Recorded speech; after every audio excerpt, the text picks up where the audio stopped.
งนางโอเปโอ้ยเปทางนี้โนสาวน้ำเด้งลงก็ไหลลงตรงหน้าบ่ขับแฟนกันทันมุมโดยเมื่อเฮาเรียนซ้อมฟังเพลงทันเมาเช้าซ้อมก็ม้วนซ้อมกันตั้งก็ทับก็สายก็โตนำนั้นที่วัดเขายอมลงตามเด็กเพียงที่เขาเมื่อคุกไว้ดูตาเพียงที่เขาย้อนสู่ถึงนิพพานศาสนาก็เหินวางมือก็สายาเต่าตั้งทับตาขอหักสั่งเสริญกันคือปล่อยเลื่อนสีเที่ยวฮอดมาคำคืนวันเลื่อนสีโมนเปิดมาปล่อยโปขับขึ้นเต้นสอดซื้อที่สมซ้อมเสดีซื้อเส้นยาว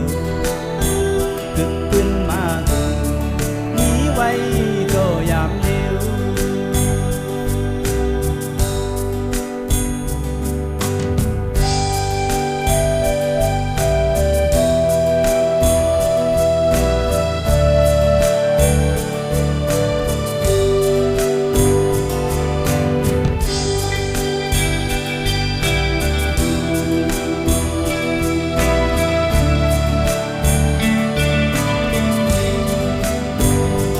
ที่วัดเขายอมลงกลางเร่งเป็นที่เขาเมื่อคุกไว้ดูดาเป็นที่เขาย้อนสู่ถึงนิพพานศาสนาก็เหิงวานเมืองก็สายาเศร้าดังทับตาก็หักสั่งเสริญกันคือข้าวหมักซอกเหนียวฮอดมากวนมาซื้อฮอดถึงโซนเลี้ยงสวยปีรถสวนก็ห้องหวานนี้